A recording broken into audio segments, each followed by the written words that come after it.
네, 안녕하세요. 모카 김한효입니다. 우리 자동차를 완전히 바꿀 만한 신기술이 대거 공개됐습니다. 무려 65가지. 와, 미쳤다. 그냥 신기술이기만 한 게 아니고 진짜 2년 안에 상용화될 수 있는 기술들이라고 하는데 65가지 이거 다 볼 수는 없을 것 같고요. 이 중에서 가장 중요한 7가지만 살펴보도록 하겠습니다. 이게 현대기아의 미래가 될 기술들이니까 꼭 알아둬야 되겠죠.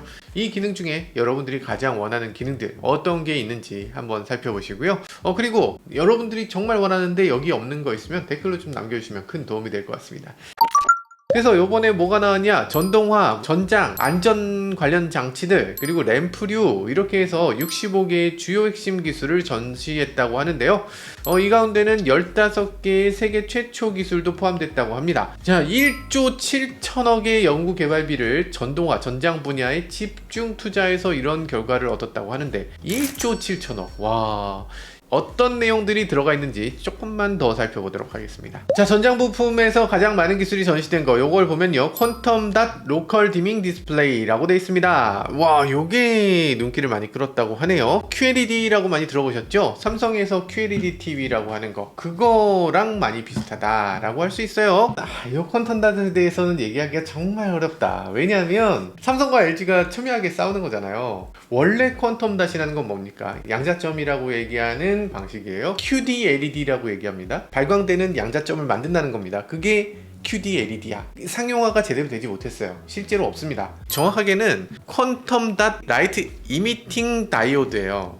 근데 삼성의 퀀텀 닷은 그런 역할을 하지 않잖아요. 삼성의 퀀텀 닷은 퀀텀이 빛을 내는 게 아니야. 뒤에 LED가 있고 그 LED에서 빛을 쏜 거를 이 퀀텀 닷 필름에서 더 정확한 색 재현을 할 수 있도록 해준다라는 역할을 하는 겁니다. 그러니까 LG 입장에서는 야, 그게 무슨 퀀텀 닷이냐, 그 자체가 빛을 내야지 그게 퀀텀 닷이지, 이렇게 얘기하는 거고, 삼성은 우리 퀀텀 썼는데요? 썼으니까 퀀텀 닷이죠? 라고 얘기하면서 QLED를 내세우고 있는 겁니다. LG는 OLED, 각자 요 입자 자체가 빛을 내는 거니까 원가가 더 비싸고 정말 제대로 된 완전한 블랙을 낼 수가 있고 이런 것들이 좋다 라는 거고, 삼성 입장에서는 이 눈으로 봤을 땐 구별할 수 없을 정도의 차이고, 그리고 가격은 훨씬 저렴해. 그러니까 우리 QLED가 더 좋아. 이렇게 경쟁을 했었던 그런 적이 있었죠. 근데 결과적으로는 번인 문제를 제외한다면 OLED가 조금 더 기술적으로는 우월해 라고 얘기하는 게 대부분이긴 하죠. 요즘 삼성은 이 QLED를 네오 QLED라고 하고 있어요.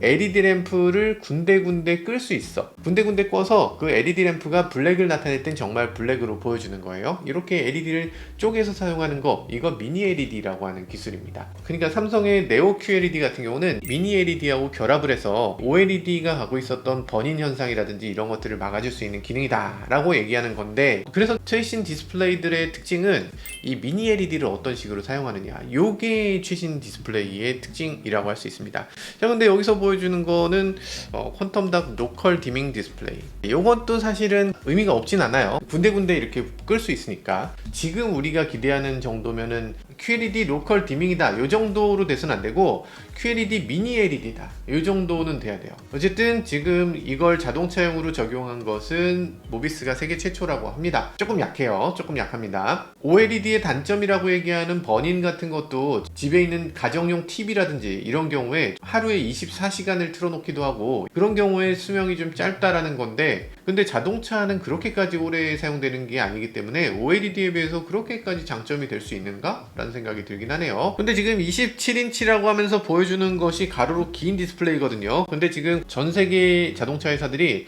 가로로 긴 디스플레이는 점점 외면하는 분위기잖아요. 약간 구형 비율이 아닐까? 그런 생각이 들기는 합니다. 다른 디스플레이도 공개됐습니다. 스위치블 프라이버시 모드 디스플레이라고 되어 있는데요. 스마트폰 같은 거 보면 옆에서 못 보게 하는 거, 이거 프라이버시 필름이라고 하는 걸 붙이잖아요. 그래서 옆에서 보이지 않게 하는 편광 기능인데, 이 시야각이 여기서부터 보이게 하느냐 아니면 옆에서 보이게 하느냐 이런 것들을 조절하는 그런 기능이에요. 조수석 디스플레이를 넣을 거고 그 조수석 디스플레이에 들어가는 앞에 편광 필터를 넣겠다 라는 거죠. 평소에는 옆에서도 보이게 하다가 이 차를 주행하면은 이 옆에서 보이지 않도록 하는 편광 필터를 작동시키게 하는 가변 편광 필터를 사용한다는 얘기입니다. 아, 이거 있어야죠. 르노 콜레오스 저희가 얼마 전에 샀잖아요. 근데 르노 콜레오스 보면 조수석에 디스플레이 있고 운전석에서는 안 보이거든요. 그래서 차가 정차했을 때도 안 보여. 그래서 좀 짜증납니다. 정차했을 땐 같이 봤으면 좋겠는데 이게 출발했을 때만 어두워질 수 있도록 그렇게 바꿔주는 기능이라고 해요. 이거 있으면 좋을 것 같죠? 다른 메이커들 뭐 컨티넨탈이든지 LG 디스플레이가 2022년부터 이런 디스플레이를 공개했다고 하는데, 그리고 실제로 중국 회사들은 이미 도입을 많이 했습니다. 그러면 현대는 왜 이게 이제야 나왔나? 이 기능이 제일 먼저 나온 건 그랜저였어요. 그때 당시 현대에는 센터 디스플레이를 운전자는 내비게이션으로 보게 하고 조수석에 있는 사람은 영화를 보게 하는 그런 디스플레이를 만들어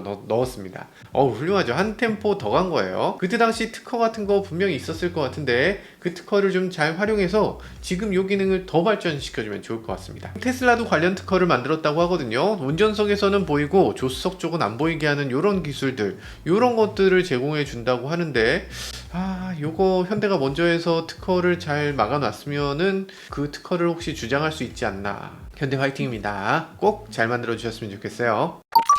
네, 셰시 부분에서도 새로운 기술이 들어왔습니다. 35도 후륜 조향이라고 하는 건데요. 야, 35도 대단합니다.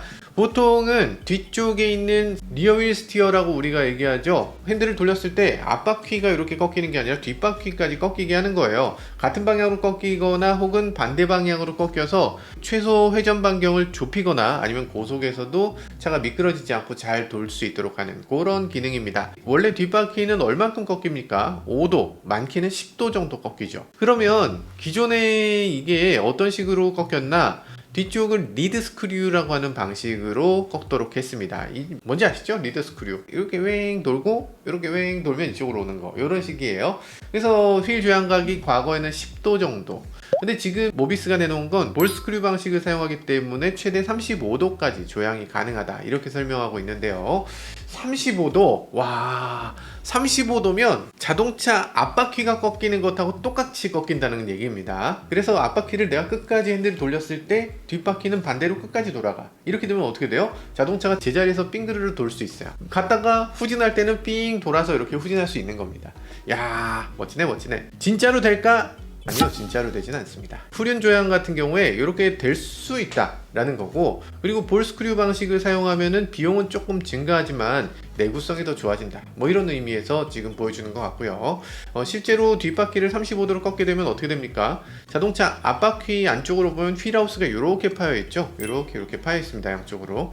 근데 뒷바퀴 쪽은 휠하우스 안쪽을 팔 수가 없어요. 뒤쪽에 이렇게 링크들이 쭉 있잖아. 게다가 전기차가 되면은 또 전기차 또 안 됩니다. 그래서 뒤쪽은 이렇게 꺾일 수 있는 여지가 너무 없다. 뒷바퀴를 이렇게 꺾일 수 있도록 휠하우스를 안쪽으로 파놓으면 뒷좌석 승객이 앉을 자리가 없잖아. 아니면 트렁크 공간이 좁아지잖아. 그러니까 이것을 안쪽으로 이렇게 35도까지 꺾을 수 있는 자리를 만들지는 못한다 라는 거고요. 그래서 이거는 어디까지나 우리 이런 것까지 할 수 있어요 를 보여주는 거고요. 실제로 자동차가 달리다가 35도를 꺾게 되면 아마 뒤에 있는 사람 다 멀미합니다.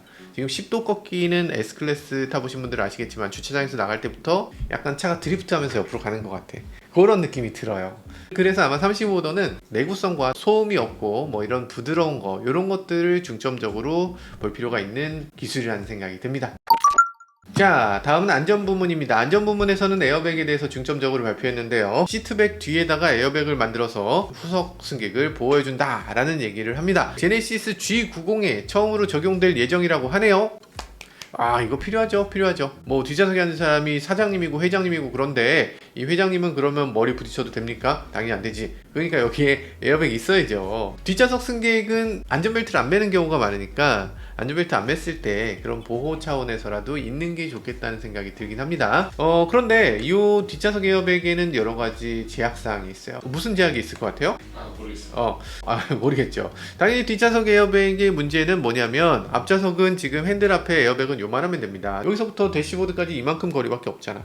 근데 뒷좌석은 특히 S클래스나 제네시스 G90 리무진 같이 이렇게 큰 차는 에어백이 어마어마하게 커야 돼요. 거기서부터 승객 있는 데까지 오면은 거의 이만큼이잖아. 엄청나게 크고, 그리고 그 사람이 어떤 자세로 있을지 몰라. 그 상태에서 어떤 상황이든 에어백이 맞춰야 되는데, 그 에어백이 잘못하면 오히려 사람 엉뚱한 데로 튕겨나가겠죠. 그러니까 이 에어백이라는 게 잘 만들어져야 됩니다. 진짜 최악의 경우는 가고 나서 에어백이 터져서 한 대 더 맞아. 그게 2번 맞기 때문에 2번 맞는 경우는 절대 없어야 됩니다. 그리고 에어백이 엄청나게 크다고 했잖아요. 그럼 에어백이 크다는 건 뭐예요? 그 안에 가스를 그만큼 더 많이 주입해야 된다는 겁니다. 에어백은 0.25초 만에 다 전개돼야 되거든요. 그 안에 폭격이 어마어마하게 들어가야 되는 거죠. 그래서 뒷좌석 에어백을 우리가 못 만들어 온 겁니다. 자, 그럼 어떻게 해서 뒷좌석 에어백을 만들었냐? S클래스는 이렇게 했습니다. 테두리만 에어백이야. 가운데는 그물입니다. 그러니까 뒷좌석에 있는 사람이 부딪히게 되면 요 양쪽에 있는 에어백이 탁 이렇게 잡아서 이 사람을 이 그물망에서 딱 캐치하듯이 나이스 캐치 하고 딱 잡아주는 거예요. 그런 용도고, 실제로 그렇게까지 이 앞좌석 에어백처럼 엄청난 파워로 이렇게 되지 않습니다. 이게 에어백이 너무 크게 되면 문제는 이 고막이 터져요. 지금 앞좌석 운전석 조수석도 에어백이 터지게 되면 그 안에 기압이 갑자기 높아지면서 승객들의 고막에 문제가 생길 경우가 있거든요. 에어백 맞고 나면 귀가 삐 하고 이렇게 아무 소리도 안 들립니다. 그런 정도로 고막이 빡 이렇게 손상되게 될 가능성이 있는데, 뒷좌석까지 이만한 걸 터뜨리면 그러면 여기 있는 사람들 고막들 다 터집니다. 그래서 어쩔 수 없이 에어백이 테두리만 전개되도록, 가운데 있는 사람은 거기 탁 이렇게 감싸지도록 하는 그런 형태로 만드는 거예요. 커뮤니케이션 헤드램프라는 것도 공개했습니다. 벤츠, 아우디 이런 데서 하고 있는 거죠. 지금 보여주는 기능들 보면요, 보행자가 차량하고 충돌할 수 있다, 조심해라, 이런 기호를 표시하고 있는 것 같아요. 골목길에서 차가 보행자인지 하면 여기에 횡단보도를 도로에다 딱 띄워주는 이런 것들도 된다고 합니다. 아직 기능에 대해서 법규가 그렇게 잘 돼 있진 않아서 그래서 구체적으로 이걸 언제 양산한다 이런 얘기는 없긴 한데요. 그것도 그렇지만 현대기아도 이런 것들에 대해서 좀 소극적이어서 좀 아쉽기도 합니다. 왜냐면 다른 메이커들, 특히 독일 메이커들은 이런 것들에 대해서 굉장히 적극적으로 나서고 있어요. 예를 들면 아우디 A8 같은 경우는 도로에다가 이렇게 화살표 같은 거 이렇게 투사해 줍니다. 뭐 그런 것들도 있고, 차에 시동을 딱 걸면 웰컴 애니메이션을 바닥에다 쫙 뿌려주기도 합니다. 이런 것들 실제로 되면은 굉장히 신기하고 재미있는 기능이라는 생각이 들어요. 헤드램프를 빔 프로젝터로 사용한다든지 영상을 튼다든지 아니면 뭐 게임도 한다든지 이런 것들도 됩니다. 뭐 재밌는 기능이죠. 바닥에 램프 켜주는 기능들을 독일 회사들이 경쟁적으로 내놨던 거 지금은 뭐 그렇게까지 의미가 있나? 라는 생각이 들기도 해요. 아니, 그걸 좀 적극적으로 할 수 있는 시나리오가 지금은 부족해. 지나가는 사람한테 이렇게 횡단보도를 그려준다는데 이게 무슨 의미인지 뭐 그런 생각이 듭니다. 약간 시나리오를 더 만들어주면 좋겠어요. 자, 다음은 모듈 부분입니다. 모듈 부분에서는 재활용 플라스틱 소재 적용 암 커버를 공개했다고 합니다. 차체 하단에 보면 이렇게 긁힘을 방지하는 로어암 보호 커버 플라스틱이 있는데, 요것의 50%를 재활용 플라스틱 소재를 사용했다고 합니다. EU에서 2030년부터 자동차 플라스틱의 25%를 재활용 플라스틱으로 바꿔라, 이렇게 얘기를 하고 있죠. 그러다 보니까 자동차 플라스틱을 다 재활용화하는 분위기가 있습니다. 당연히 하체에는 이런 것들 도입해 줘야죠. 로어암 보호 커버 당연하고, 헤드램프 커버라고 얘기하지만 이 투명 플라스틱, 요거 에어백, 뭐 플라스틱 소재를 많이 사용하는 여러 부품에 다 재활용 소재를 사용하고 있다고 합니다. 재활용 플라스틱 같은 거는 좀 적극적으로 해야죠. 요즘 들어서 뭐 어떤 분들은 그렇게 얘기합니다. 아예 플라스틱을 생산하지 못하도록 중단시켜달라, 이런 분들이 계세요. 생산을 못하게 중단하면 어떻게 됩니까? 그러면 당장 제 안경부터 못 쓰죠. 안경 다 플라스틱인데, 요 렌즈도 플라스틱인데. 노트북 됩니까? 카메라 돼요? 플라스틱이 아닌 걸로 뭐 할 수 있는 게 하나라도 있나? 플라스틱은 무조건 있어야 됩니다. 근데 재활용이 얼마나 되나? 전 세계 플라스틱의 몇 퍼센트가 재활용될까? 9% 재활용됩니다. 그 이상은 다 그냥 버려지는 거예요. 바다로 들어가고 그게 땅으로 묻히고 등등등을 하면서 어떻게 됩니까?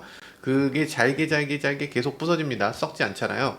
계속 부서져서 어떻게 돼요? 그게 우리가 다시 먹게 됩니다. 그래서 우리가 지금 미세 플라스틱에 대해서 자꾸 플라스틱 빨대 쓰지 마세요, 뭐 거북이 코에 꽂히는 거 걱정해서 그거 쓰지 말라는 겁니까? 라고 생각하지만 그게 아니라, 우리가 지금 플라스틱 빨대로 이걸 먹으면 이 플라스틱 빨대에 있는 미세 플라스틱을 우리가 먹게 돼요. 그리고 이 플라스틱 어디 갑니까? 이거 바다로 들어가서 그게 또 미세 플라스틱이 돼서 또 물고기에 들어가. 그러면 그걸 또 우리가 먹게 돼요. 그래서 우리 몸에 미세 플라스틱이 계속 쌓이게 됩니다. 심각한 문제 아닙니까? 플라스틱은 반드시 재활용을 해야 돼. 그럼 왜 재활용이 그러면 안 되냐? 왜냐하면 플라스틱을 새롭게 만드는 비용이 너무 싸기 때문이에요. 지금 석유에서 그냥 플라스틱 바로바로 뽑아낼 수 있는 이 효율적인 기술이 너무나 많이 만들어져 있어서 그 재활용하는 기술에 비해서 새로 만드는 게 더 싼 거야.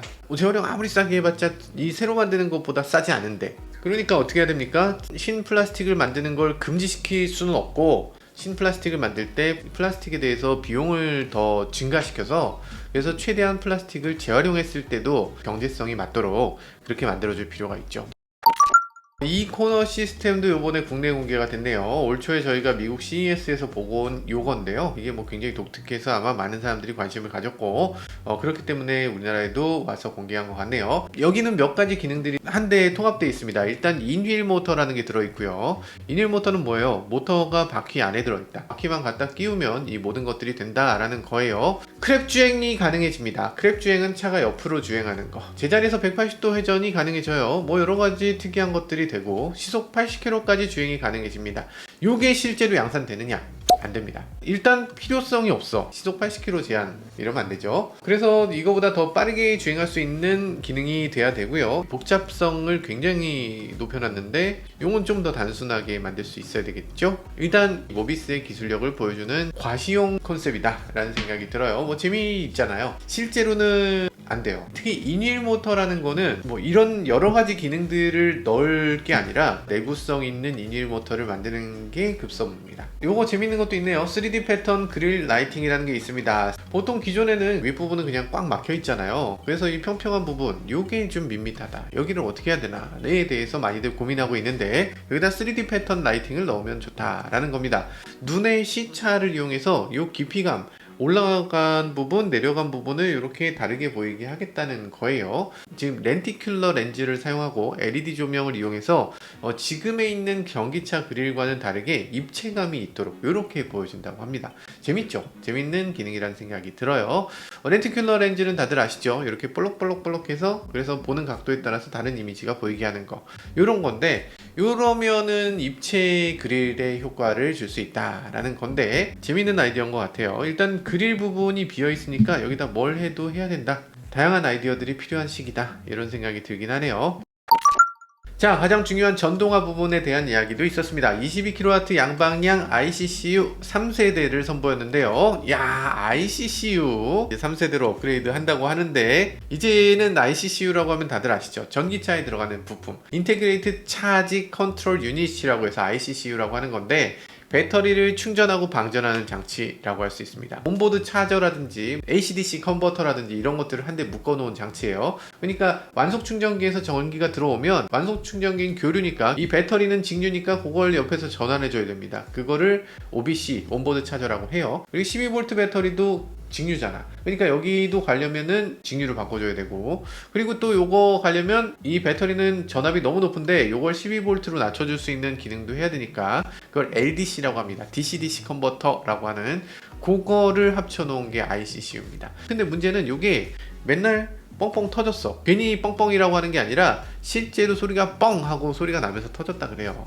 컨덴서라든지 이런 것도 터질 때 소리 뻥 나잖아요. 그런 식으로 터졌다고 하는데, 아무튼 지금 ICCU의 품질 결함이 일정 부분 있는 건 분명하고, 다행인지 불행인지 저희는 당첨된 게 없지만 당첨되신 분들은 굉장히 불편을 겪고 계신다고 해요. 자, 어쨌든 이날 품질 문제에 대해서도 얘기가 나왔는데, 이영국 현대 모비스 전동화 엔지니어링실 상무는 그동안 ICCU 품질 문제가 있었던 것은 사실이고, 이 문제를 보완하기 위해서 소프트웨어 개선 등의 조치가 이루어지고 있다고 설명하고 있습니다. 소프트웨어 개선? 마음이 썩 좋은 해결책으로 느껴지진 않죠. 하드웨어적인 문제가 아예 없어요. 절대 안 죽습니다. 이렇게 해주면 좋을 것 같은데, 어쨌든 새로운 ICCU는 그럼 어떻게 좋아졌냐? 지금 충전 속도가 최대 7kW 정도입니다. 그런데 이게 22kW로 업그레이드 됐다는 거예요. 야, 22kW면 괜찮죠? 3배 정도 더 빠른 거니까 기존의 완속 충전보다 훨씬 빠른 그런 속도로 충전이 될 수 있다라는 얘기입니다. 그런데 문제는 지금 22kW 완속 충전은 없어요. 방법도 없습니다.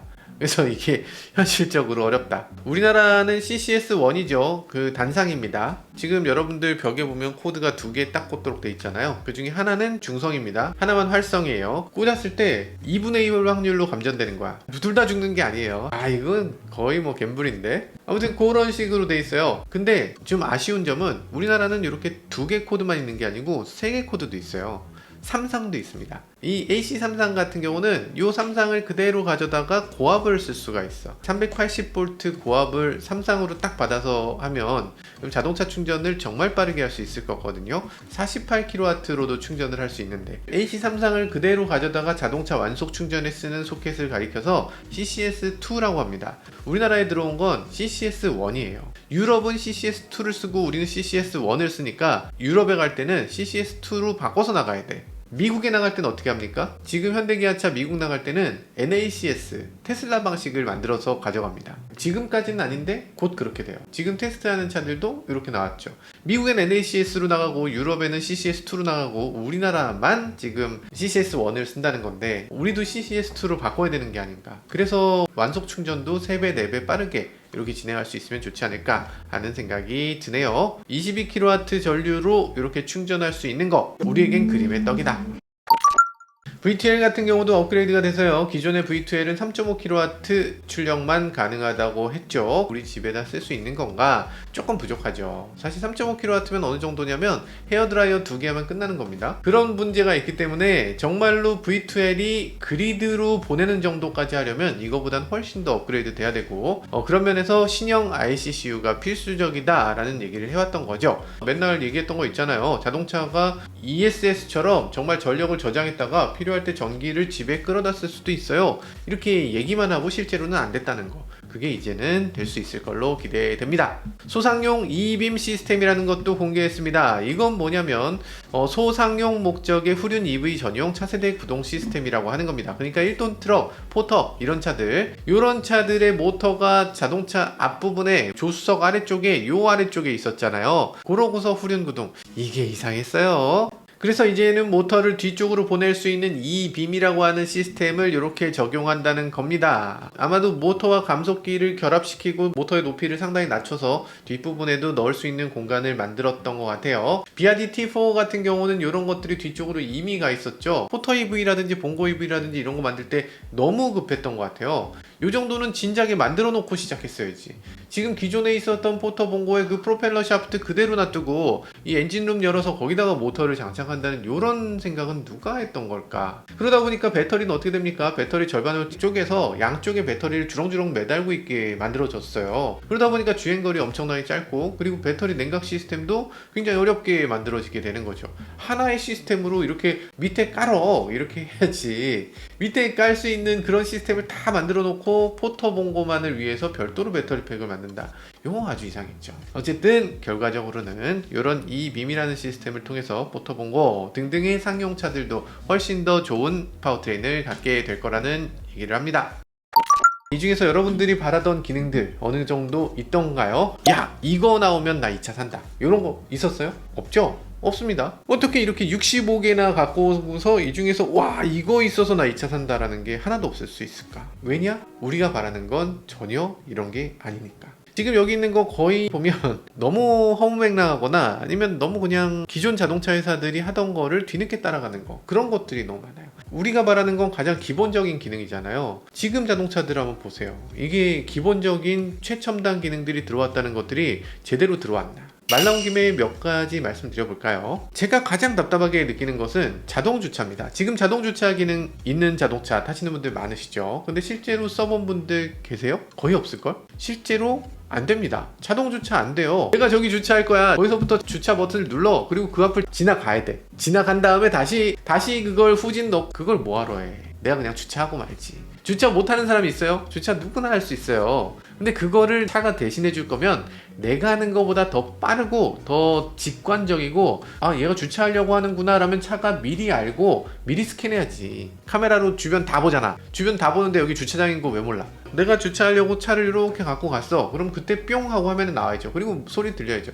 주차하시려는군요. 주차 제가 대신해 드릴까요? 네. 그러면 알아서 얘가 전진우진 핸들 돌리고 이러고서 주차 딱 하고 주차 잘 마쳤습니다. 안녕히 가세요. 이렇게 딱 해줘야죠. 이거 당연한 거 아니야? 이게 왜 안 돼? 아니 그건 소프트웨어인데 저희가 소프트웨어까지 할 건 아니잖아요. 아니 센서만 공급할 거예요. 당연히 소프트웨어가 들어가야 되고 당연히 이 어플리케이션을 어떻게 만들어야 된다는 것까지가 이제 자동차 부품사가 해야 될 일이죠. 자동차에서 또 아쉬운 게 뭐 있었을까? 아 저는 오디오가 좀 미친 듯한 오디오가 좀 있었으면 좋겠어요. 지금 자동차 오디오는 어느 수준이냐? 현대기아의 대부분 자동차 오디오는 그냥 간신히 들어줄 만한 오디오예요. 그러니까 오디오 나쁘지 않네, 뭐 찢어지지 않네, 그냥 뭐 조절하면 그런 대로 들을만 하네 라는 수준이지, 이게 우리가 만약에 오디오 청음실 같은 데 가서 와 이렇게 좋은 하이파이가 있어, 와 진짜 감동 뭐 이러면서 눈물 주르륵 흘릴 만한 그런 오디오 시스템 있나요? 전혀 없죠. 전혀 없습니다. 앰프 뭐 기껏 해봐야 500W, 800W 뭐 이 정도예요.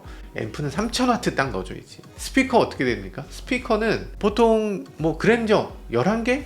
12개? 야 진짜 럭셔리라며. 럭셔리인데 11개, 12개 뭐야. 스피커 20개 넘게 들어가야죠. 헤드레스트에 스피커 있어야 돼. 운전자한테 이렇게 소곤소곤 해줘야지. 베이스 서브우퍼 이만한 거 들어가야지. 쿵쿵쿵. 그리고 시트 등받이에도 여기서 쿵쿵 때려줘야 됩니다. 벤츠, BMW, 볼보, 뭐 아우디 뭐 다 있습니다. 그냥 자동차 프리미엄 메이커는 다 갖고 있어. 근데 제네시스는 왜 없어? 제네시스도 있어야지. 스피커 7.1.4 지원해야 됩니다. 돌비 애트모스 딱 돼야 돼요. 그래서 앞에서 이렇게 쫙 가면 뒤로 쭉 영상 딱 보면서 영상 볼 때 막 헬기가 쫙 나는 거 이런 게 돼야 돼. 3D 사운드 돼야 돼요. 이 스피커가 2차원이 아니라 3차원으로 천장에도 이렇게 4개 붙어 있어야 돼. 이건 기본이지. 음악 세팅할 때도 그래요. 음악 세팅할 때 지금 고음, 저음, 중음 뭐 이게 뭡니까? 벤치처럼 뭐 쿵쾅쿵쾅 하면서 이렇게 현악기와 드럼의 이 밸런스를 조절하고 음장감을 조절하고 어떤 식으로 음악이 흘러가는지 그런 것들이 보여지고 이런 것들이 시각적으로도 돼야지.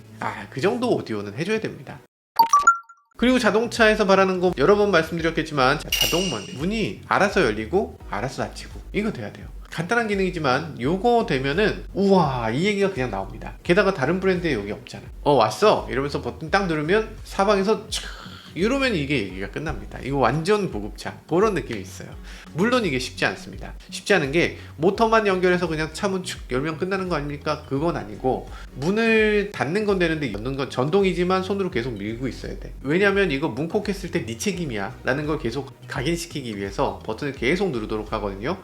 그게 그럴 만한 게 자동차 문이 정확하게 거기까지 열리게 하는 게 이게 쉬운 일이 아니야. 그러려면 초음파 센서로 정확한 센싱을 해야 되고 문짝 같은 데도 센서 하나 있으면 확실히 도움이 되고, 그리고 문을 내가 버튼 눌렀는데 열리는 동안에 뒤에서 차가 와서 꽝 박아버리면 어떡해. 그럼 제조사가 책임져야 되잖아.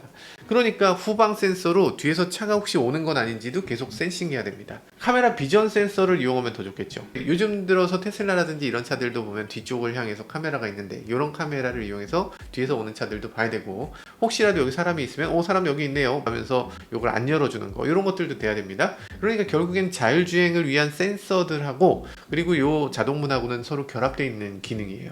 그래서 요 자동문 기능이 지금 도입이 쉽지 않지만 요 정도는 해줘야 된다. 중국차의 지커라든지 이런 차들 요거 들어있거든요. 소형차에도 요게 들어가요. 요걸 보면은 요게 되는 차를 사고 싶어요.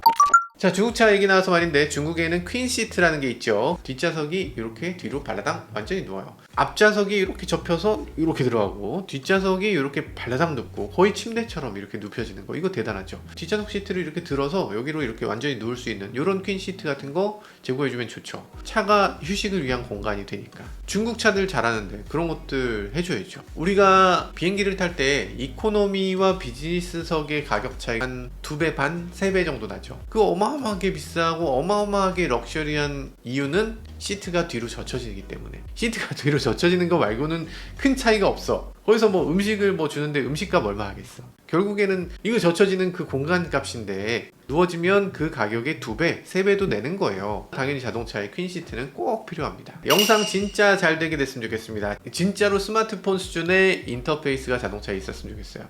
앱도 깔고 지우고 이런 것들 돼야 됩니다. 그리고 자동차에 원하는 대로 내가 커스터마이즈도 잘 할 수 있어야 돼. 만약에 차에 있는 이런 디스플레이 요거 뗄 수 있으면 또 좋을 것 같습니다. 이거 떼서 집에 가져가서 쓰고 다시 가져올 수 있고, 이런 것들이 되면 좋겠어요. 태블릿 자체를 그냥 붙일 수 있게 이렇게 해주는 게 정말 중요합니다. 뒷좌석 같은 경우는 지금 중국에 있는 회사들 보면 이 태블릿을 그냥 가져다가 쑥 꽂습니다. 화웨이 같은 경우도 이렇게 돼 있고, 자동차에 있는 기능들을 꼭 자동차 안에서만 쓰란 법은 없으니까 그런 것들 사용할 수 있도록 해주면 좋을 것 같습니다. 그리고 디스플레이 자체가 이 정도의 디스플레이는 돼야죠. 더 커야 되고, 지금 현대기아의 디스플레이는 너무 작아요. 디자인이 아닙니다. 이건 자동차의 기획에 관련된 문제예요. 이 자동차가 무엇을 할 것인가, 어떤 사용자가 어떻게 쓸 것인가를 먼저 생각해야 됩니다. 디스플레이라는 게 과거에는 그냥 자동차의 나머지 부분, 그냥 디자인 요소 이렇게 생각됐지만, 이제는 그게 아니라 자동차의 필수 요소, 이거부터 디자인하고 나머지를 디자인하기 시작해야 돼.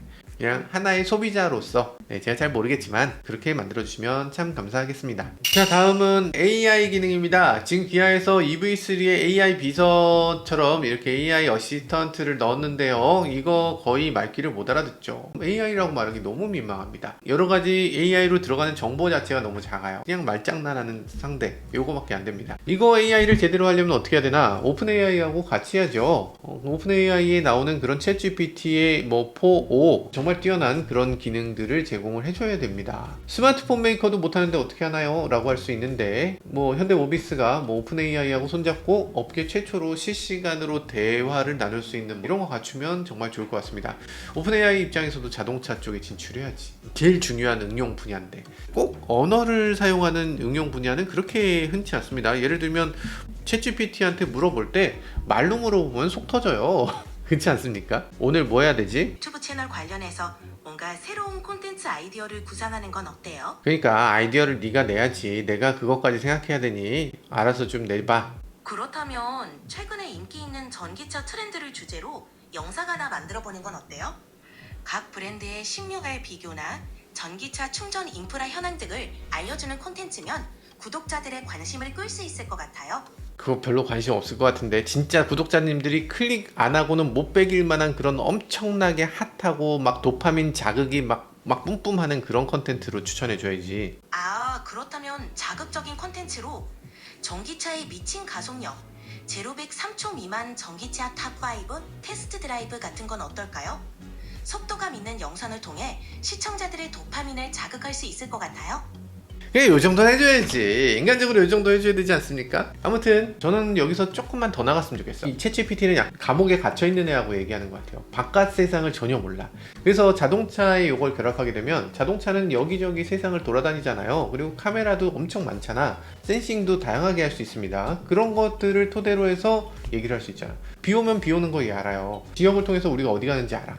사람들이 어디를 좋아하는지도 알아. 그리고 여기 갈 때 길이 얼마나 막히는지도 압니다. 그렇게 되면은, 야, 이건 자동차가 아니고 진짜 비서인데? 이렇게 되면은 나 그 차 산다, 진짜. 자, 그리고 여러 가지 기능들 또 있을 수 있겠죠. 또 뭐가 있을까? 아기 키우는 기능. 아이소픽스는 있는데, 아이소픽스는 법규잖아요. 그건 뺄 수가 없어. 뺄 수가 없으니까 넣는 거고, 자동차 회사가 주도해서 아이 키울 때 이게 필요하죠 라면서 넣어주는 건 하나도 없습니다. 예를 들면 카시트, 자동차 빌트인으로 카시트를 왜 못 만들어줄까? 그리고 유모차, 이런 것들도 자동차 빌트인으로 만들어주면 좋잖아. 유모차는 왜 전동 유모차가 없죠? 전동 유모차로 좀 밀고 갈 때 이렇게 버튼 누르면 쭉 이렇게 갈 수 있게 그렇게 좀 해주면 좋겠고, 자동차 트렁크에 이렇게 딱 집어넣으면 알아서 충전이 딱 되면 좋겠고, 여행 많이 다니는 사람은 캐리어도 자동차에 딱 이렇게 연결되면 좋겠습니다. 충전도 되면 좋겠고, 자동차 무선 충전 패드 있잖아요. 자동차 무선 충전 패드 이렇게 있으면 핸드폰 이렇게 충전하면 충전되죠. 충전되는데 무선 충전 패드를 딱 떼면 이렇게 떨어졌으면 좋겠어. 그래서 이렇게 붙어있게, 그래서 항상 충전되게. 자동차 사용자들이 정말 다양한 사용자들이 있는데, 그 사용자들을 위한 시나리오에 맞춰서 만들어진 자동차는 왜 하나도 없는가? 지금 자동차들 보면 똑같잖아요. 현대차 아반떼부터 제네시스 GV80까지 거기 뭐 디스플레이 다 요만하잖아. 그 안에 인테리어 소재가 좀 다른 거야. 가죽으로 되면은 차에 딱 들어가면 오 하는 거 있지만, 실생활에 정말 도움되는 게 뭐 하나라도 있었나, 와 하는 그런 요소가 충분히 있었나, 뭐 그런 생각이 들긴 하네요. 네, 뭐 쓸데없는 얘기 너무 길었죠. 아무튼 새로운 기술이 등장하는 건 언제나 환영입니다. 모비스가 내놓은 여러가지 기술 65가지 좋습니다. 그런데 저희가 필요로 하는 기술하고 약간 괴리감이 있어요. 지금 자동차의 신기술을 개발하는데 시나리오를 충분히 검토한 건가? 라는 생각이 듭니다. 지금 자동차 개발하는데 인휠 모터가 뭐 중요해? 제자리에서 180도 돌 수 있는 게 뭐가 중요합니까? 자동차의 기술을 개발하는 건 개발자가 그걸 할 수 있어서 개발하는 게 아니라 소비자들이 어떤 것을 원하는가를 먼저 연구하는 데서 시작해야 되는 게 아닐까. 그래야만 소비자들이 해당 기능을 좋아하고 그 기능이 있는 자동차를 사고 그리고 그 기능을 실제로 사용을 하게 되겠죠. 뭐 라이팅이 어떻게 되고 노면에 어떻게 깔리고 뭐 이런 것들의 개발은 뭐 그게 무슨 의미가 있나. 물론 뭐 제가 잘 몰라서 그런 걸 수 있겠지만 앞으로 더 다양한 시나리오에 대응할 수 있는 더 좋은 제품을 만들어 주셨으면 좋겠습니다. 지금까지 저는 모카 김한영이었습니다. 감사합니다.